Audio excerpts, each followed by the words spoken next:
चला दोघांनी हात जोडीने पुढे करा बघू. अरे करा की काही एकमेकाकडे बघताय, करा.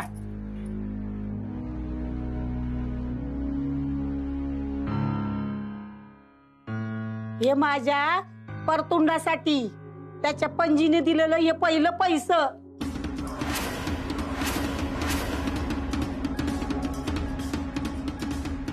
तू माझ्या बाबा रे. अगं ये तू बी. मी आता पणजी होणार आहे. मरायच्या आधीच माझ्या परतुंडाचं तोंड बघणार आहे मी. हा आणखीन काय पाहिजे मला? हा अरे तुम्हा दोघांना कुठं ठेवू आणि कुठं नको असं झालंय मला. आज्जे अगं तुला जसं वाटतंय तसं काही बी नाही. काय म्हणलंस? सर्वाईच मोठ्याने बोल की. राया अरे नको सांगूस, ऐक माझं. आज्जे तू ये इथं बस, चल बस. हे बघ आज्जे, मी काय सांगतोय ते नीट ऐक. तुला जी बातमी कळाली ती खोटी आहे. कृष्णा गरोदर नाहीये. काय मग रंजना? अगं आईचा काहीतरी गैरसमज झाला. तिला आम्ही सांगायला बी गेलो होतो, पण तिचा आनंद बघून हिंमतच झाली नाही सांगायची. होय आजी, आम्हाला माहितीये तुम्हाला किती आनंद झालता. तुम्ही पळत आला, आमच्या डोक्यावरनं मायाचा हात फिरवला. आम्हाला कळतंय हो तुम्हाला किती आनंद झाला ती. पण आजी आम्हाला माफ कर ग, पण तुला अशा खोट्या आनंदात नाही ठेवू शकत आम्ही. काही हरकत नाही, तुमचं बी बरोबर आहे पोरांनो. खऱ्या दुःखापेक्षा खोटं सुख जास्त बोचतं. मी परतुंडाची स्वप्न बघायच्या आधीच हे समज मला कळलं, ते बरं झालं. थँक्यू फुई आम्हाला समजून घेण्याबद्दल. अगं मी समजून घेतलं, पण रंजनाचं काय? माझ्यापेक्षा तिला 10 पटीने आनंद झालाय. तिला कसं सांगणार तुम्ही? हे घ्या तुमच्या कामाचे पैसे, आणि हे घर आणि पत्ता कायम लक्षात ठेवा. मी आता कायम खेळणी मागवत राहील. या तुम्ही. रंजे अगं आत्तापासूनच किस्त करायला लागलीस ही. मग बाळ घरात आलं की मी फक्त बाळाशी खेळणार आहे. खेळ बाय खेळ, पर का कुणास ठाऊक मला तर भ्याच वाटायला लागलंय बघ तुझा ह्यो आनंद बघून. का मला नाही कळलं? अगं नाही म्हणजे अजून तर निस्ती बातमीच कळल्या, तवरच नातवासाठी तू एवढा खर्च करायला लागल्यास म्हणून म्हणलं. मग विधात्यांच्या घरात पुढच्या पिढीचं बाळ येणार आहे, त्याच्यासाठी मी वाटेल तितके पैसे खर्च करायला तयार आहे. हे तर काहीच नाही, कृष्णा बाळंत होऊ दे, मग बघ तुम्ही काय काय करते ते. अख्ख्या गावाला बाळाच्या बारशाला बोलवणारे, गावभर पेढे वाटणारे, सगळी कामं सोडून फक्त नातवाशी खेळणारे. रंजे अगं नको एवढी स्वप्न बघूस, यातलं एक बी सपान पूर्ण नाही होणार. ऐक माझं, तुझ्या भल्यासाठीच सांगते मी. कृष्णीचं पोर पाडून टाक. तुझी हिम्मत कशी झाली हे बोलायची? तू मला माझ्या नातवाला मारायला सांगतेस? हे बोलताना तुझी जीभ का नाही झडली? विधात्यांच्या वारसाबद्दल बोलतीयस याचं भान ठेव. यापुढे एक जरी वावगा शब्द काढलास ना, तर तुला घरातनं बाहेर हाकलायला मी मागं पुढे बघणार नाही. हाकलून दे मला ह्या घरातनं, नाहीतर मार मार अजून मार. नाही जीव घे माझा. पण रंजे मी तुझी बहीण आहे, मला तुला झालेला त्रास नाही बघवणार. मला कसला त्रास होणार आहे? रंजे विसरलीस काय? गुरुजींनी रायाच्या पहिल्या बायकोच्या बाबतीत काय भाकीत केलं होतं तुला आठवत नाही? कृष्णी लई दिस जगणार नाही. तुला वाटतंय ही समज चांगलं झालंय, पण तसं नाही. तू लई स्वप्न बघतेस नातवाची, पर त्याच्या आधीच जर कृष्णी ही जग सोडून गेली तर काय करणार आहेस? कशी सावरणार आहेस स्वतःला? नाही नाही, असं काही होणार नाही. रंजे कशाहून नाही होणार? तुला खात्री आहे का कृष्णी लई दिस जगणार आहे म्हणून? बाळांत झाल्यावर तिला जर काय झालं तर त्या लेकराला आईचं प्रेम कोण देणार आहे? रायाची दुसरी बायको त्या पोराला आईचं प्रेम देऊ शकणार आहे? आणि तू आणि मी असं किती दिवस पुरणार आहे ग त्याला तूच सांग. बस झालं गुले, तुला एकदा सांगितलंय विधात्यांच्या सुनेबद्दल आणि नातवाबद्दल वाईट चिंतू नकोस. मला एवढंच माहितीये, माझ्या रायाला मूल होणार आणि विधात्यांच्या घरात आनंद येणार. मग त्याच्या आड जर कुणी आलं तर मी त्याला माफ करणार नाही, मग ते कुणीही असू देत.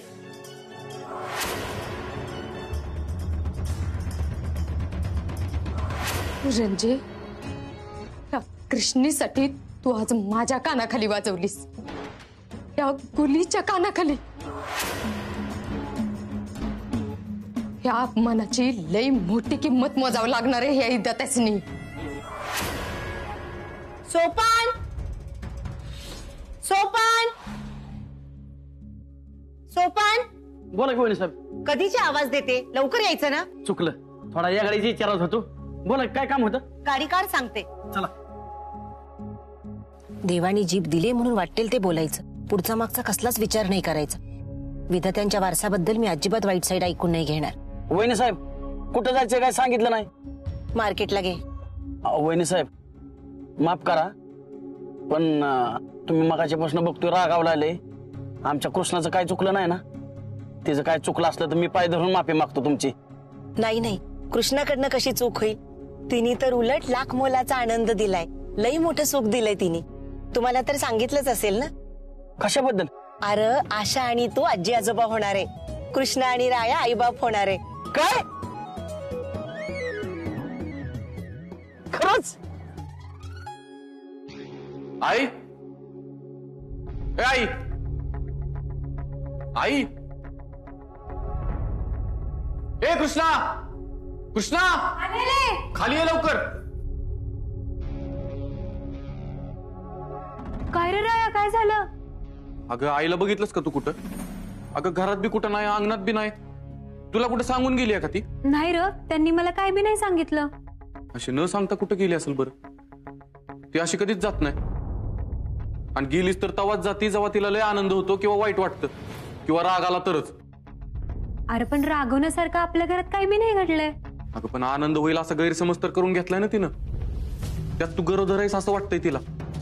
त्याचा काय कमी आनंद झाला असेल का तिला? तिला जर आनंद झाला तर तो आनंद ते दुसऱ्यांना कधी सांगल असं होतं तिला. होय की र. आणि मग जर असं असेल तर त्या कुठं गेल्या असतील? कुठं गेली तीच कळा नाही बघ. अगं बाहेर गाडी दिसना, म्हणजे नक्कीच आई सोपान मामाला घेऊन बाहेर गेली असणार गाडी घेऊन. राया, आईंनी जर मी गरोदर असल्याचं मामाला सांगितलं तर, आणि मामा मामीला बाळाची बातमी कळाली तर? नाही नाही, हे नाही नाही, असं काही नाही झालं पाहिजे. अगं लोकांचे गैरसमज दूर करता करता नाके न व्हायचे आपल्या. तू एक काम कर, तू पटदिशी मामीला फोन लाव आणि तिला विचार की आई आली की तिकडं. हा.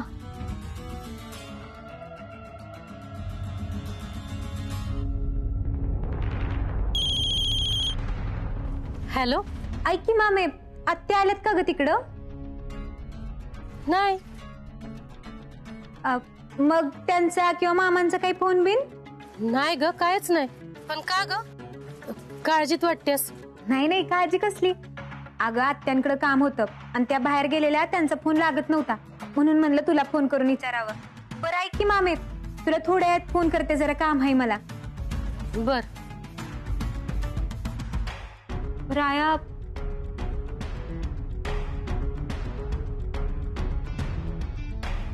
काय झालं असेल? कृष्णी टेन्शन मध्ये वाटत होती, काहीतरी लपवत होती माझ्यापासून.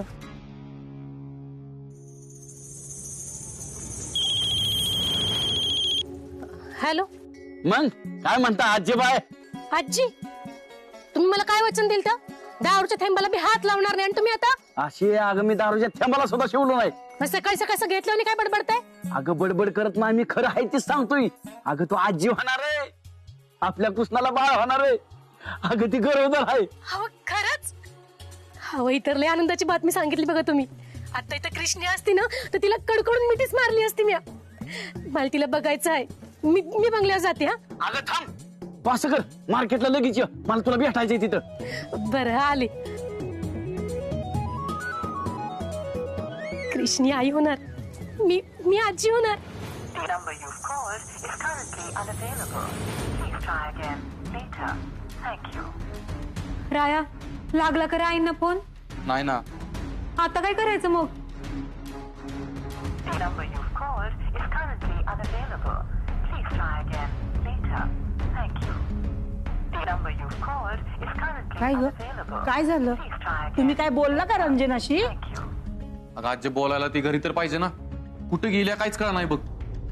तुला सांगून गेली का कुठे गेली ती? नाही, मला काहीच नाही बोलली. भुयाजी मला तर शंका आहे की त्या बातमी द्यायला गेल्यात मामा मामींना. काय? तरी तुम्हाला सांगत होते मी रंजनाला लवकर खरं काय ते सांगा, पण तुम्ही ऐकलं नाही माझं. आता बाहेर समजायला कळालं तर काय करणार आहे तुम्ही?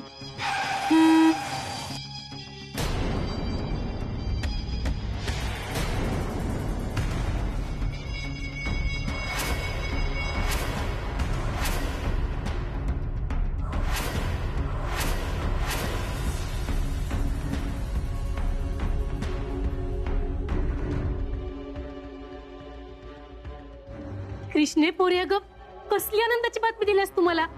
तुला नाही माहित मी आता किती खुश आहे आज. अगं मी आजी होणार आहे, एक बाळ आपल्या अंगणात खेळणार आहे. पण मी जेवढी खुश आहे तेवढीच नाराज बी आहे. तू स्वतः का नाही सांगितलंस मला ही? अगं मामे तुला मी दिवसभर इथं पडून असतोय तरी एका शब्दाने मला बोलली नाही पोरगी.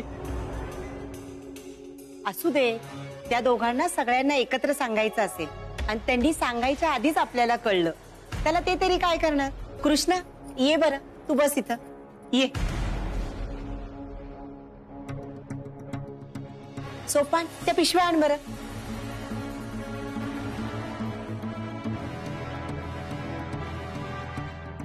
बाळासाठी आणि बाळाच्या आईसाठी मी खरेदी केली. आवाज त्या या सगळ्याची काय गरज होती? गरज कशी नव्हती? तू एवढा मोठा आनंद आमच्या आयुष्यात आणलाय आणि मी एवढंही नाही करायचं? बघ कशी वाटतेय? चांगली आहे.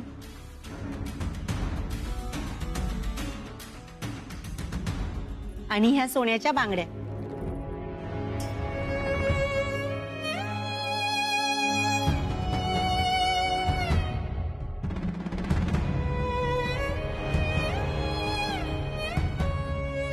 रंजना तू एवढं समज केलंस, आता मला बी काहीतरी करायला लागणार. राया, कृष्णा चला माझ्या बरोबर. हा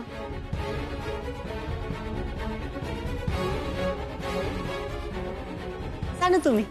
गुले दर हे ठेवायला मदत कर. दर ये लवकर.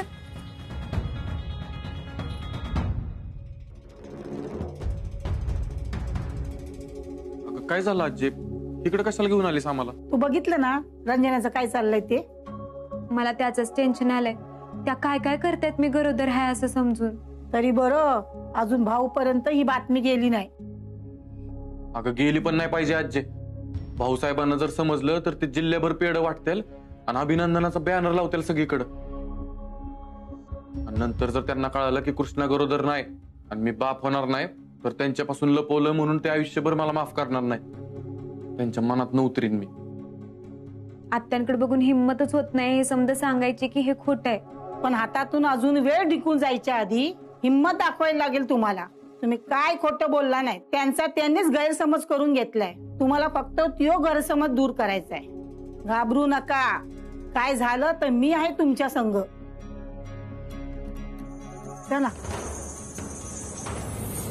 ए रंजना खाली ये, तुझ्याशी महत्वाचं बोलायचंय. ये बस. काय झालं आत्या? बस बसा रे तुम्ही दोघं. या दोघांना तुझ्याशी महत्वाचं बोलायचंय. शांतपणे नीट ऐका. काय झालं? कृष्णा गरोदर नाहीये.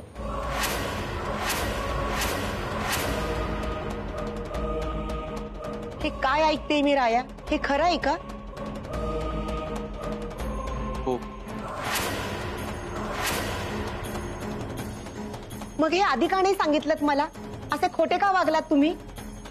आत्या ते मी तुला विचारलेलं नाहीये, तू बोलू नकोस. मी माझ्या लेकाशी बोलते. राया का मला अंधारात ठेवलं? आई अगं, तुझ्या चेहऱ्यावरचा आनंद बघून हिंमतच नाही झाली सांगायची. राया, तुला कळतंय का किती चुकीचं वागलायस तू माझ्याशी? मला किती आनंद झाला होता मी आजी होणार आहे म्हटल्यावर. नातवाची किती स्वप्न पाहिली होती मी. लई चुकीचं वागलाय तुम्ही माझ्याशी, लई चुकीचं. आत्या,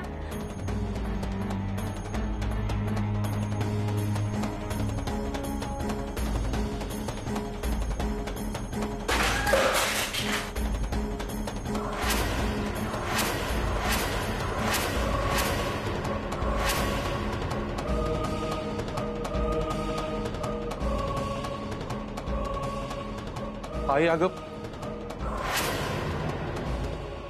माझ्या नातवासंग दिवस रात्र खेळायचं होतं मला. त्याला बोट धरून चालवायला शिकवायचं होतं. त्याला पळताना बघायचं होतं मला. रात्री गोष्ट सांगताना कुशीत थोपटून झोपवायचं होतं मला. किती किती स्वप्न पाहिली होती मी. आई मला सगळं कळतंय ग, पण आम्ही हे मुद्दाम नाही केलं सगळं. आम्ही दोघांनी बी तुम्हाला काहीच सांगितलं नव्हतं. कृष्णाला फक्त उलट्याचा त्रास होत होता म्हणून तुम्हीच गैरसमज करून घेतला. अगं, तुझा आनंद बघून आम्हाला दोघांना बी कळत नव्हतं काय करायचं. मन तयारच होत नव्हतं खरं काय ते सांगण्यासाठी. आई, बोलू नकोस तू माझ्याशी. लांब हो माझ्यापासनं.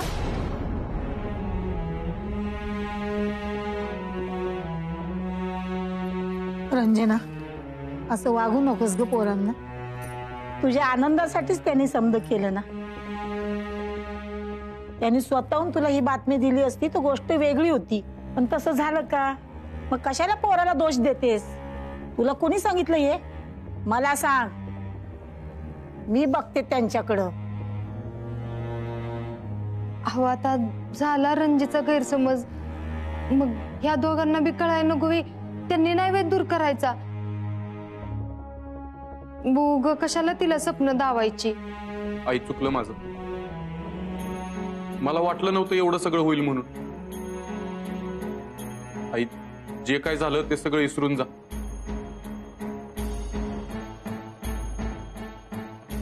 ठीक आहे. तुला वाटतं ना मी हे सगळं विसरून जावं, हा सगळा गैरसमज होता. जाते मी विसरू, पण फक्त एका अटीवर. मला वचन दे की हा गैरसमज तू एका वर्षात खरा करून दाखवशील.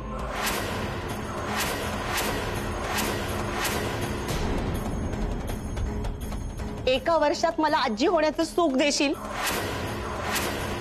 ह्या घरात पाळणा हलेल. दे मला वचन.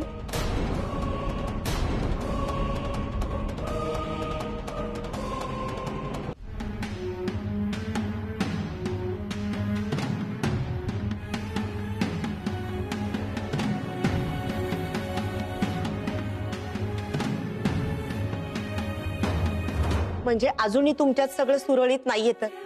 तुम्ही दोघं नाटक करत होतात ना? आम्हाला तुमचा सुखी संसार कधीच पाहता येणार नाही का?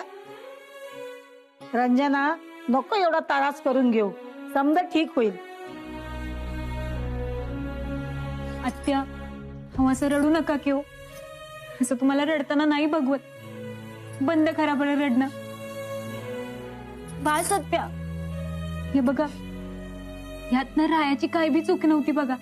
मीच त्याला अडवलं म्हणून त्याने. आत्या,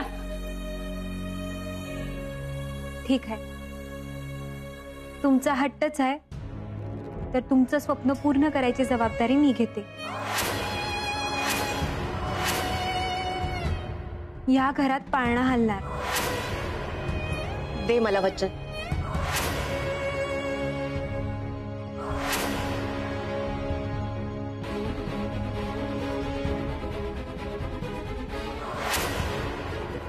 दिलं वचन. मी या घरासाठी सुनेची सगळी कर्तव्य पार पाडेन.